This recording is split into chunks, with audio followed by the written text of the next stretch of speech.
ఇటుగా Chhattisgarh కర్రిగుట్టలో IED bomb పేలింది. మావోయిస్టుల కోసం కూంబింగ్ నిర్వహిస్తుండగా ఒక్కసారిగా పేలింది. దాంతో ముగ్గురు జవాన్లకు తీవ్ర గాయాలయ్యాయి. వెంటనే వారిని హెలికాప్టర్లో బీజాపూర్ ఆసుపత్రికి తరలించారు. ఆపరేషన్ కగార్లో భాగంగా 4 వైపులా కర్రిగుట్టలను చుట్టుముట్టాయి బలగాలు. గత 15 రోజులుగా ఈ ఆపరేషన్ కొనసాగుతోంది. ఇప్పటికే కర్రిగుట్టలను ఆధీనంలోకి తీసుకున్నాయి. జాతీయ జెండాను సైతం ఎగరేశాయి. అయితే మావోయిస్టులు తమ స్థావరాలను ఖాళీ చేసి వెళ్తూ ఐఈడీ బాంబులను అమర్చారు.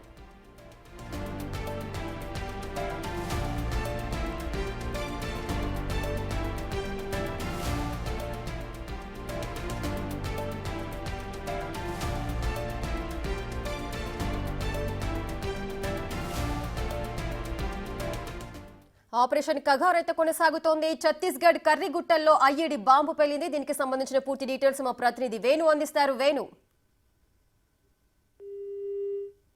కాంకేర్ శివారు ప్రాంతంలోని కర్రిగుట్టలో కూంబింగ్ పోస్ట్ దళాలకు ఐఈడీ బాంబు నిన్న సాయంత్రం ఓ బాంబు పేలి 2 జవాన్లకు గాయాలు కాగా, ఈ రోజున కూడా మరొక ఐఈడీ బాంబు పేలడంతో 3 జవాన్లకు గాయాలు కాగా వాళ్ళని హెలికాప్టర్ లోపల బీజాపూర్ ఆసుపత్రికి తరలించారు. అయితే భారీగా ఐఈడీలు విషయం తెలుసుకున్న సాయుధ బలగాలన్నీ కూడా ఆ వైపుగా మోహరించిన పరిస్థితి. అయితే అదే ప్రాంతం లోపల మావోయిస్టులు తలదాక్కు ఉండొచ్చు అంటూ ఆ సమాచారంతో పూర్తిగా ఆ కొండ ప్రాంతాన్ని చుట్టుముట్టి ఆ కాల్పులు జరుపుతూ ముందుకెళ్తారు. అయితే గత కొద్దిసేపటి క్రితం నుంచే ఆ కొండల్లోంచి ఆ మావోయిస్టులు పోలీసుల వైపు కూడా కాల్పులు జరుపుతున్నట్టుగా తెలిసింది. దీంతో ఇరు వర్గాల మధ్య దాదాపు 2.5 గంటలకు కూడా కాల్పులు అయితే కొనసాగుతున్నాయి. ఇప్పటి వరకు 2 మృతదేహాలని, ఆ దళాలకు సంబంధించిన 2 మృతదేహాలని కూడా సాయుధ బలగాలు గుర్తించడం తెలుస్తుంది. ఇక ఫైరింగ్ అయితే ఉత్కంఠభరితం కొనసాగుతున్న నేపథ్యం లోపల భారీ స్థాయి దళాలైతే అందులో ఉండొచ్చు. మొదటి లేయర్ ఆఫ్ డిఫెన్స్ కు సంబంధించిన దళాలు ప్రస్తుతం ఎదురుపడ్డట్టుగా అయితే భావిస్తున్నారు. ఇక లోపలికి వెళ్తున్న కొద్ది కూడా తీవ్రమైనటువంటి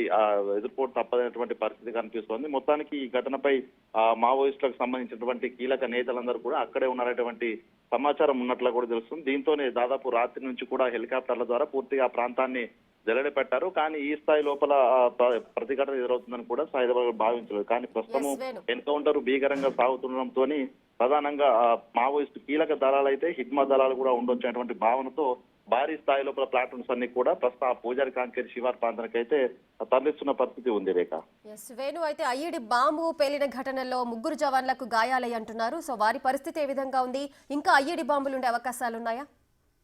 ప్రస్తుతం అయితే 3 లోపల ఈ ఛత్తీస్గఢ్ కు స్పెషల్ టాస్క్ ఫోర్స్ సంబంధించినటువంటి టీమే ఈ యొక్క ఐఈడీ బాంబుల దాటికి గురైన పరిస్థితి ఉంది. అయితే మిగతా టీమ్స్ అన్ని కూడా సిఆర్పిఎఫ్, కోబ్రా దళాలన్నీ కూడా అటు డాగ్ స్క్వాడ్ బృందాలతో వెళ్తున్నారు కాబట్టి ఎటువంటి బాంబులు నిర్వీర్యం చేసుకుంటూ వెళ్తున్నారు. కానీ ఎస్టీఎఫ్ ఫోర్స్ అంతా కూడా అక్కడ ఉన్నటువంటి గుహలను సర్చింగ్ చేస్తూ పోతుంది కాబట్టి వీళ్ళు ఐఈడీ బాంబులను గుర్తించకపోవడంతో ఐఈడీ బాంబుపై కాల్ వేయడం, పూర్తిగా 3 గాయాలపడ్డారు. అందులో సేన అనేటువంటి ఒక వ్యక్తి, యువకుడు పూర్తి స్థాయి లోపల తొడ వరకు కూడా పూర్తిగా డ్యామేజ్ అయినట్లుగా తెలుస్తుంది. అతని పరిస్థితి విషమంగా ఉందంటూ కూడా వైద్యులు చెప్పారు. ప్రస్తుతం అతనికి బీజాపూర్ జిల్లా ఆసుపత్రిలో చికిత్స అయితే కొనసాగుతుంది. ఇక దీనిపై అటు సాయుధ బలగాలు కానీ అధికారులు కానీ ఎటువంటి అఫీషియల్ ప్రకటన కూడా విడుదల చేయలేదు. కానీ భారీ స్థాయి లోపల అటు ప్రతిఘటన ఎదురవుతుందనే విషయం మాత్రం తెలుస్తుంది. ఇక కాల్పులు కూడా 2 వర్గాల మధ్య కాల్పులు కూడా జరుగుతున్నాయంటే భారీ స్థాయి ప్రాణ నష్టం 2 వైపులా ఉంటున్నటువంటి ఒక చర్చ కూడా జరుగుతుంది. ఇక దీనికి సంబంధించి ఛత్తీస్గఢ్ పోలీసులు అయితే అధికారికంగా ప్రకటన అయితే విడుదల చేయాల్సి ఉంది. Rekha, right, thank you Venu, thanks for the details.